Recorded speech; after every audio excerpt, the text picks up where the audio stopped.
सोचिए एक ऐसा देश जहां मॉडर्न सिटीज की चमक, सुंदर बीचेस और हर मैदान में टूरिज्म का शोर है, फिर भी 70% एरिया खाली है। यह सच है स्पेन का, जिसे लोगों ने अर्बनाइजेशन की राहें चुनी हैं, और इस देश की खूबसूरती का अक्सर दिखावा होता है, जबकि यहाँ की असल कहानी कुछ और है। ला इस्पानिया वासियादा, यानी खाली कर दिया गया स्पेन का कॉन्सेप्ट स्पेन के सेंट्रल और नॉर्दर्न रीजन्स में सबसे ज्यादा महसूस होता है।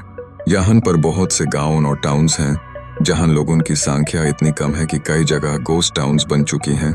यह देखता है कि कैसे अर्बन माइग्रेशन ने यहाँ की जीवन शैली को बदल दिया है और किस प्रकार लोगों ने अपने सामान उठाकर बड़े शहरों की तरफ रुख किया है।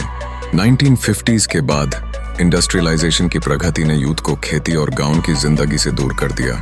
मधुरभाषी और सुखद जीवन की तलाश में लोगों ने मददगार नौकरियों, बेहतर स्वास्थ्य और शिक्षा के लिए मैड्रिड, बार्सिलोना और वलेंसिया जैसे शहरों को चुना।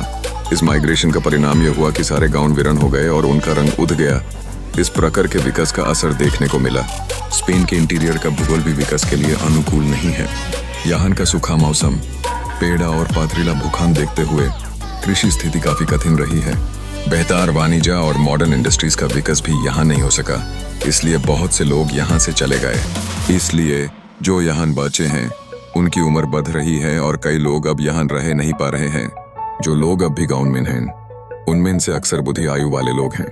फॉर्चुनेटली नए युवा वापस नहीं आ रहे हैं, जिसकी वजह से इन्हें अपनी असली धरती से जुड़ाव नहीं होता और इंफ्रास्ट्रक्चर्स और इकोनॉमी और भी जरी होती जा रही है। फाइनल थॉट ये है कि स्पेन का 70% खाली है क्योंकि माइग्रेशन और पूर्व भूगोल की वजह से ये सब कुछ ऐसा देख रहा है जो आज के मुसाफिर के लिए एक डेमोग्राफिक टाइम बॉम्ब के रूप में है।